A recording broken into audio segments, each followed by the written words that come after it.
ഹിസ്റ്ററിയുടെ model public എക്സാമിന് നിങ്ങൾ ഷുവറായിട്ടും പഠിച്ചു പോകേണ്ട ടോപ്പിക്കുകളാണ് പറയുന്നത്. ഈ ടോപ്പിക്ക് ബേസ്ഡ് ചെയ്ത് അല്ലെങ്കിൽ ഇതിൽ നിന്ന് തന്നെയാണ് ക്വസ്റ്റ്യൻസ് വരുന്നത്. അപ്പോൾ നമുക്ക് നോക്കാം. ആദ്യത്തെ ടോപ്പിക്ക് ജോഗ്രഫി ഓഫ് മെസോപ്പൊട്ടാമിയ.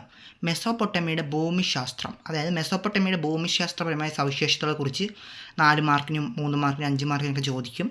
അപ്പോൾ അത് നല്ലപോലെ പഠിക്കണം. പിന്നെ മാരി എന്ന് പറയുന്ന നഗരം, മെസോപ്പൊട്ടാമിയയിലെ തന്നെ മാരി എന്ന് പറയുന്നൊരു നഗരമുണ്ട്. ആ നഗരത്തെക്കുറിച്ച് കുറിപ്പെഴുതാനൊക്കെ ചോദിക്കും.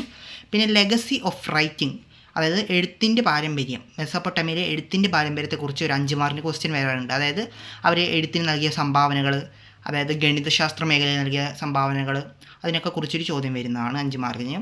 പിന്നെ Roman empire and Iranian empire, അത് 3ാമത്തെ ചാപ്റ്ററിലാണ് വരുന്നത്. അത് ചില കുട്ടികൾക്ക് 3ാമത്തെ ചാപ്റ്റർ ആയിരിക്കാം, ചില കുട്ടികൾക്ക് 2ാമത്തെ ചാപ്റ്റർ ആയിരിക്കാം. പുതിയ ടെസ്റ്റും പഴയ ടെസ്റ്റും തമ്മിലുള്ള ഒരു വ്യത്യാസമാണത്.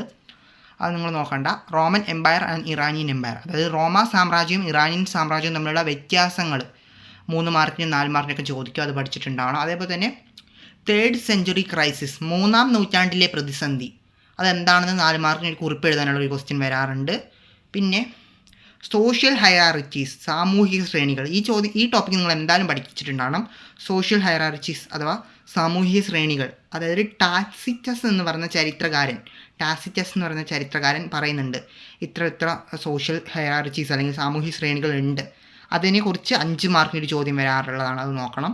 അതേപോലെ തന്നെ കോൺട്രിബ്യൂഷൻ ഓഫ് അബ്ദുൾ മാലിക്, അത് 4ാമത്തെ ചാപ്റ്ററിലാണ് വരുന്നത്. കോൺട്രിബ്യൂഷൻ ഓഫ് അബ്ദുൾ മാലിക്, അതായത് അബ്ദുൾ മാലിക്കിൻ്റെ പരിഷ്കാരങ്ങൾ എന്തൊക്കെയാണെന്ന് 4 മാർക്കിന് ചോദിക്കും. അതേപോലെ തന്നെ ആ ചാപ്റ്ററിൽ നിന്ന് വരാൻ ചാൻസുള്ള വേറൊരു ടോപ്പിക്കാണ് ക്രൂസൈഡ്സ് അഥവാ കുരിശുയുദ്ധങ്ങൾ അഥവാ ക്രൂസൈഡ്സ് എന്തൊക്കെയാണെന്ന് ചോദിക്കാറുണ്ട് 4 മാർക്കിന്.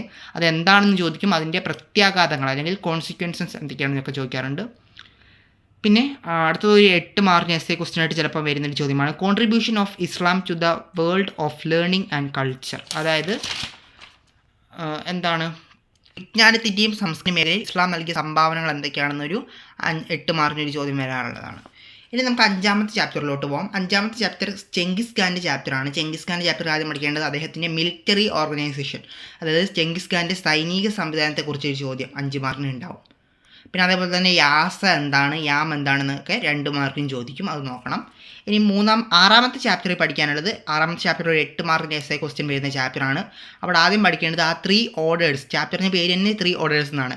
ആ 3 ഓർഡേഴ്സിനെ കുറിച്ച് ഒരു 8 മാർക്കിന് എസ്സേ ക്വസ്റ്റ്യൻ വരുന്നതാണ്. അത് മോഡൽ എക്സാമിന് വന്നിട്ടുണ്ടാവാം, അതിന് മുമ്പൊക്കെ വരുന്നതാണ്. അപ്പം 3 ക്രമങ്ങളെക്കുറിച്ച് ഒരു 8 മാർക്കിന് എസ്സേ ക്വസ്റ്റ്യൻ വരും. പിന്നെ അതുപോലെ തന്നെ എന്താണ് ഫ്യൂഡലിസം എന്ന് 2 മാർക്കിന് ചോദിക്കാറുണ്ട്. ഇനി 7ാമത്തെ ചാപ്റ്ററിൽ ഹ്യൂമനിസം, മാനവികത എന്താണെന്ന് 2 മാർക്കിന് ചോദിക്കും. അതേപോലെ തന്നെ 5 മാർക്കിന് കോപ്പർനിക്കൻ റവല്യൂഷൻ, കോപ്പർനിക്കൻ വിപ്ലവത്തെക്കുറിച്ചൊരു ചോദ്യം വരാറുള്ളതാണ്. ഇനി 8ാമത്തെ ചാപ്റ്ററിൽ ഇൻഡസ്ട്രിയൽ റവല്യൂഷനെ കുറിച്ചൊരു ചോദ്യം ചോദിച്ചേക്കാം, വ്യാവസായിക വിപ്ലവത്തെക്കുറിച്ചൊരു ചോദ്യം ചോദിച്ചേക്കാം. അതേപോലെ തന്നെ ലുഡിസത്തെക്കുറിച്ചും ഒരു ചോദ്യം വന്നേക്കാം. ഇനി 9ാമത്തെ ചാപ്റ്ററിൽ ഒരൊറ്റ ടോപ്പിക്കാണ് നിങ്ങൾ ഫോക്കസ് ചെയ്യേണ്ടത്, അത് ഗോൾഡ് റഷ് ആണ്, അഥവാ സ്വർണ്ണ പ്രവാഹം. എന്തായിരുന്നു ഗോൾഡ് റഷ് എന്ന് ഒരു കുറിപ്പ് എഴുതാനുള്ള ചോദ്യമാണ് വരാറുള്ളത്, അത് നോക്കണം. 10ാമത്തെ ചാപ്റ്ററിൽ നോക്കേണ്ടത് 3 കാര്യങ്ങളാണ്. മെയ്ജി റെസ്റ്റോറേഷൻ, മെയ്ജി പുനഃസ്ഥാപനം എന്നതുകൊണ്ട് എന്താണ് അർത്ഥമാക്കുന്നതെന്നൊരു 4 മാർക്കിന് ചോദ്യം വരും.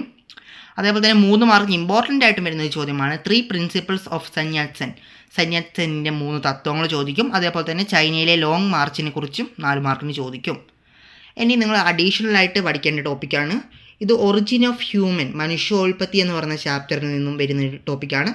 ആസ്ട്രലോപിത്തേക്കസും ഹോമോയും തമ്മിലുള്ള വ്യത്യാസം 4 മാർക്കിന് ചോദിക്കാം. അല്ലെങ്കിൽ ഹോമിനോയിഡ്സും ഹോമിനിഡും തമ്മിലുള്ള വ്യത്യാസം 4 മാർക്കിന് ചോദിക്കാം. അല്ലെങ്കിൽ ഞാൻ ഇനി പറയാൻ പോകുന്ന 2 ടോപ്പിക്കും കൂടി നിങ്ങൾ ശ്രദ്ധിക്കണം. ആ ടോപ്പിക്ക് ഞാൻ എഴുതി ചേർത്തിട്ടില്ല. അതിൽ 1ാമത്തേതാണ് പ്രിമേറ്റുകൾ.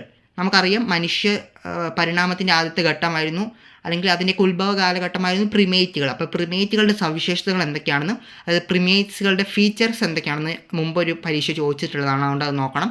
അതേപോലെ തന്നെ എങ്ങനെയാണ് ആദിമ മനുഷ്യർ ഭക്ഷണം ശേഖരിച്ചിരുന്നത് എന്ന് നോക്കണം. അതായത് how did early humans obtain food എന്ന് പറഞ്ഞൊരു 4 മാർക്കിൻ്റെ ചോദ്യം വല്ലപ്പോഴും വരുന്നതാണ്, അതും നിങ്ങളൊന്ന് നോക്കി വെച്ചിട്ട് പോവുക. അപ്പോൾ ഇതൊക്കെയാണ് +1 ഹിസ്റ്ററിയിലെ പബ്ലിക് എക്സാമിന് നിങ്ങൾ പഠിക്കേണ്ട ടോപ്പിക്സ്. ഈ ടോപ്പിക്സ് പഠിച്ചാൽ തന്നെ ഒരു 65 മാർക്കിന് മുകളിലോട്ട് നമുക്ക് മാർക്ക് സ്കോർ ചെയ്യാൻ പറ്റും. അപ്പോൾ അടുത്തൊരു വീഡിയോ ആയിട്ട് കാണാം.